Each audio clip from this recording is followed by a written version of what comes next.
Wuthering Waves 3.2 is in a bit of a delicate position because it comes right after 3.1, and 3.1 set some pretty heavy expectations. That wasn't just a solid update, it was a major narrative peak for the game, so naturally going into 3.2, there's this expectation that the story is going to keep pushing forward from there, and having played through it, I can already tell that not everyone is going to be happy with what this update does. Personally, I went into it with a mix of skepticism and expectation. I wasn't fully convinced they could keep the same level of quality, but at the same time after 3.1 I was curious to see where they would take things next, and now that I finished it, overall I'd say I'm actually very pleased with it. This ended up being a much more character focused episode, and Sigrika in particular was a really nice surprise. She's a lot more engaging than I expected going in, and her story carries a good part of this update. On top of that, we also get more time with characters like Linnea and Chisa, which I always enjoy. They didn't have that much presence outside of their own stories before, so seeing them here, interacting more naturally with everything that's happening, was a nice addition. So on its own, this is a solid, enjoyable episode. It resolved most of the concerns I had going into it, and more importantly, it makes me a lot more confident that what we saw in 3.1 wasn't just a one-time thing. It feels like the game is genuinely improving in how it handles its story. But at the same time, I also know that a part of the community doesn't really see it that way. And I think that mostly comes down to what this update is trying to be, because 3.2 isn't really a continuation in the way people expected.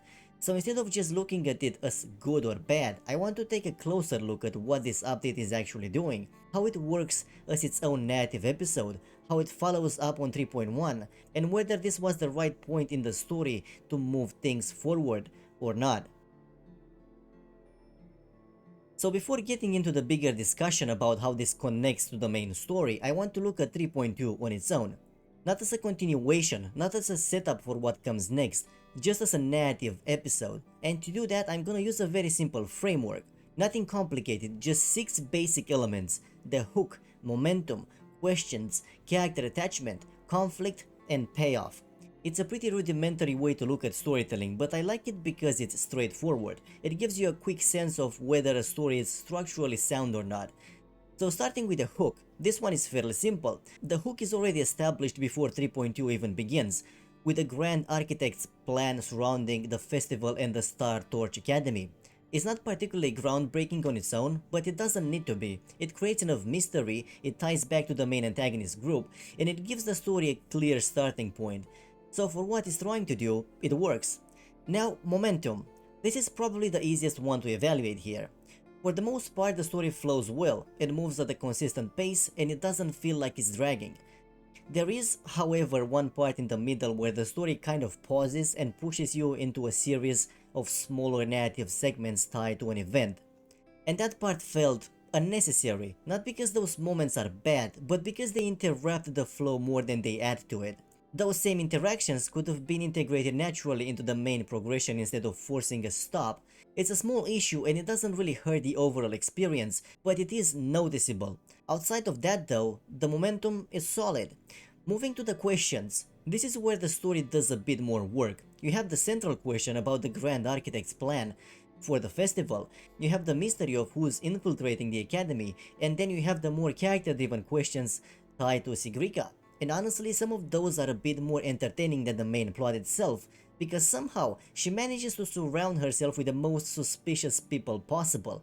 First the Grand Architect, and now Denia, who from the moment she appears she just feels off. And by the end it's pretty clear she has some kind of connection to the antagonist group. So even if the main plot isn't doing anything too surprising, there's still enough curiosity there to keep things engaging. Now, for the character attachment, this was actually one of my bigger concerns going into this update, because Sigrika wasn't really presented as a major character beforehand, so I wasn't sure how much she would carry the story, but she ended up being a real pleasant surprise. She's not defined by some overly dramatic or complex conflict, instead her struggle is very grounded, dealing with expectations, trying to prove that she's capable of living up to them, and because of that she's easy to understand. It's not a particularly unique setup, but it's handled well enough that it becomes effective. And that's really what matters here. On top of that, we also get more time with characters like Linnea and Chisa, which in theory is great. These are characters who didn't get much attention outside of their own stories, so giving them more presence here is a good move. With Linnea, I think that works. Even with limited screen time, her presence feels natural. With Shisa though, I don't really know what happened. She shows up, she's there for a moment, and then she just kind of disappears without any real impact. It felt so brief and unceremonious that it almost didn't register, and I'm not really sure what the intention was there. It's not a major issue, but it does stand out, especially compared to how naturally Linnea fits into the episode. Now for the conflict. You have two main layers. There's Sigrika's personal conflict, which is internal and grounded, and then there's the broader situation with the dark side of the Academy and the Grand Architect's plan. And while neither of those are particularly complex or groundbreaking, they do their job well. They fit the tone of the episode, which is clearly aiming to be more character focused and less driven by large-scale escalation. And then finally, the payoff, which is probably one of the stronger parts of the update. Sigrika's arc resolves in a way that feels satisfying, she overcomes her doubts, and the story addresses the immediate conflict without trying to overextend itself. It's a clean, self-contained resolution. But more than that, that final moment with Amet, I genuinely didn't expect that. Because up until that point, the episode feels relaxed, it feels contained. You go through it thinking, alright, this is just a smaller, more grounded story, and then it hits you with that moment at the end, and suddenly you're right back there again. It's brief, but it's enough, and honestly that was a really good move. So when you put all of this together, looking at it purely as a standalone narrative episode, 3.2 works. It's structurally sound, it's consistent in what it's trying to do, and more importantly, it's actually enjoyable. And a big part of that comes from the characters, the interactions, their dynamics, the way they carry the story. That's what really makes this episode work, which is exactly what you'd expect from something that's meant to be more relaxed and character focused. So on its own, there's really not much here that you can point to and say, this is a bad story, because it isn't. The real question only starts to come up when you stop looking at it on its own and start looking at where it sits in the bigger picture. Now the more important question is, was 3.2 actually the right move for the main story? Because I know this is where a lot of people are going to disagree. A lot of people are going to look at this update and say that it slows things down too much, that it doesn't follow up properly on what 3.1 set up, and that it ends up feeling like filler because of that. And I understand why it comes across that way, but personally, and even looking at it from a narrative standpoint, I think this was the right move. In fact, I think this is exactly what the story needed after something as emotionally heavy as 3.1. And my concern going into this wasn't whether they were going to immediately continue Amet's story, because honestly, that wouldn't have been the right move. Her situation is too important, too central to the story right now to just rush into the next step. That kind of conflict needs time, it needs space to settle, to develop, to actually mean something before you try to resolve it. So I already expected that they weren't going to go straight into that. What I was worried about instead was whether they could shift into a more grounded, more relaxed episode like this and still make it feel like a natural continuation of everything that came before it.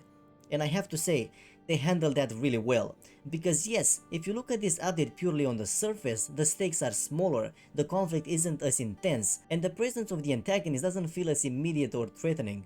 You're told that something bigger is happening in the background, but you don't really feel the pressure throughout most of the episode, and if that's all you focus on, then yeah, it's easy to see why this might feel like a filler. But that's not really what I'm looking at here.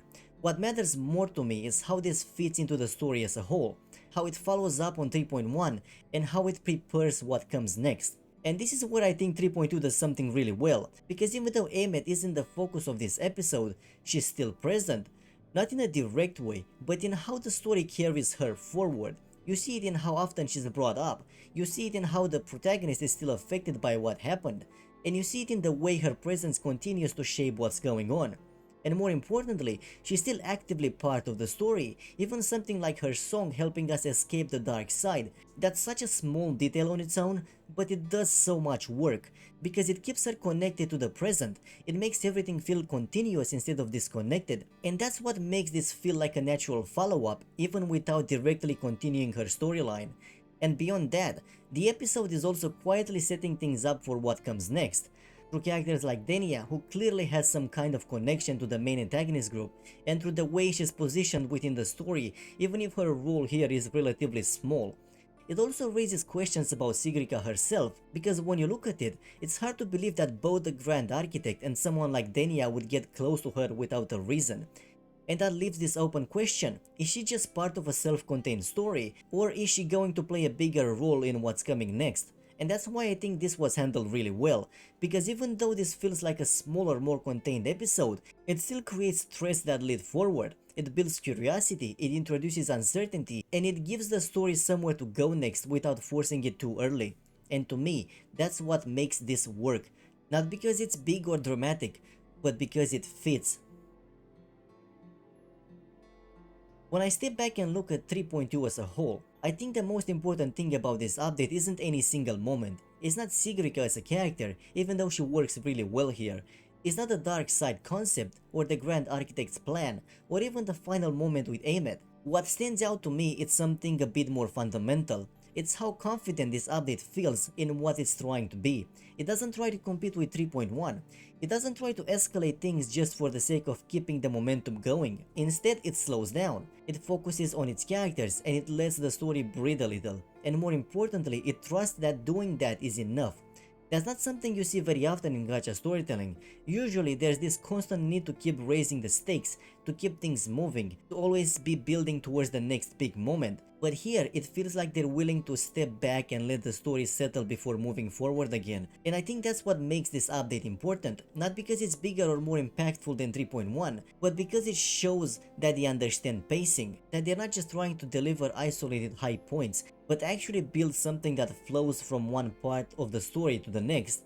And that's what gives me confidence going forward, because now it doesn't feel like 3.1 was just a one-time success. It feels like part of a direction, that they can handle both sides of storytelling, the big emotional heavy moments and the quieter, more grounded ones in between. Of course, this kind of approach comes with a risk, because an update like this only really pays off if what comes next delivers on everything it's setting up. If it doesn't, then it's very easy to look back at this and say that it slowed things down too much, or that it didn't do enough on its own. But if it does, then this becomes the kind of update that keeps everything around it stronger. The kind that gives weight to what comes before and builds anticipation for what comes after. And right now, I think that's where 3.2 stands. It's not trying to impress you on its own. It's trying to hold the story together between two much bigger moments. And whether that ends up being the right decision, we'll only really know once we see where the story goes next. If you made it this far, thanks for listening, I really appreciate it. This is definitely one of those updates where I can understand both sides of the discussion. So if you had a completely different experience with it, that's totally fair. I'm actually curious how most of you felt about this one, whether this felt like a necessary step or just a filler to you. If you enjoy this kind of longer, more story-focused analysis, feel free to like the video or subscribe. I'll be covering more of Wuthering Waves as the story continues, especially with where things seems to be heading next. As always, thanks for watching, and I'll see you in the next one.